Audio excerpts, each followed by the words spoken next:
Do you reach for your phone the second you wake up, before you've even left bed? Do you feel a strange sense of boredom, even while watching Netflix?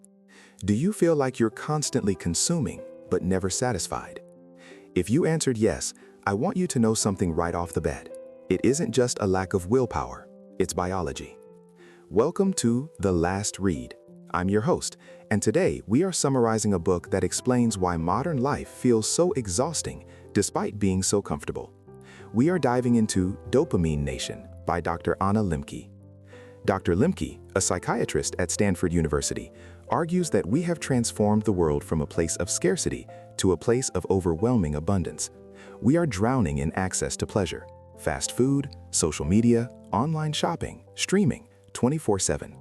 She uses a brilliant metaphor to describe our predicament. We are like cacti in the rainforest. We are biologically adapted for an arid climate of scarcity, but now we are rotting in too much water, too much dopamine. And here is the kicker. Dr. Lembke reveals that she isn't immune to this either.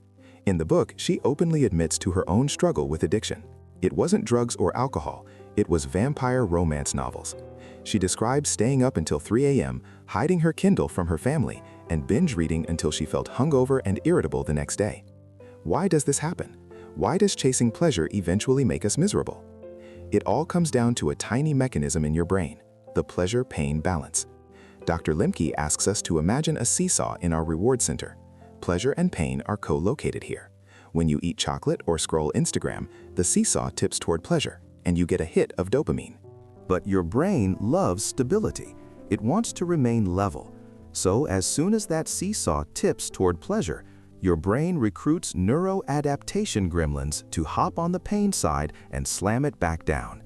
This is the come down. It's that restless, irritable feeling you get when you stop playing a video game or put down your phone. If we keep pressing the pleasure button for hours, binging series or doom scrolling, those gremlins set up a permanent camp on the pain side. This creates a dopamine deficit state. Eventually, you aren't consuming to feel good, you're consuming just to stop feeling bad.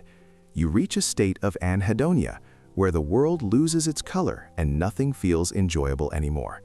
So, how do we kick the gremlins off the seesaw? Dr. Lembke prescribes 3 main cures.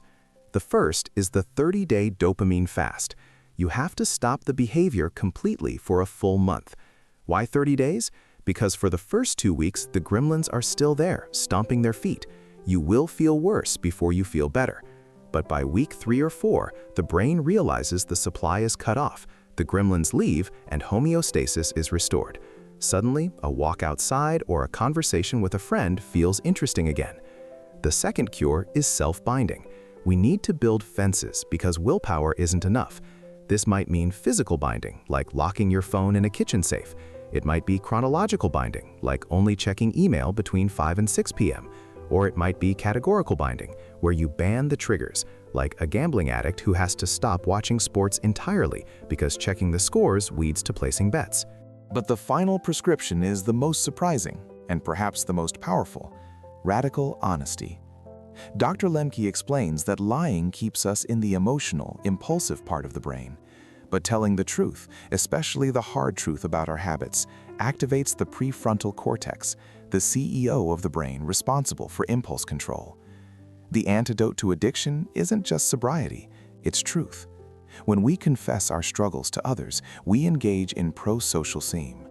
Instead of being rejected, we often find connection, which releases healthy oxytocin and helps balance our dopamine. Ultimately, Dopamine Nation teaches us a paradoxical lesson. To find happiness in a world of abundance, we have to stop running from pain.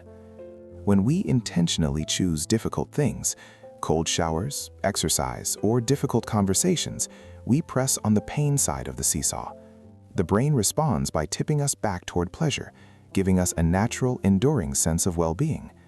So if you are feeling burnt out and tuned out, maybe it's time to stop chasing the next high.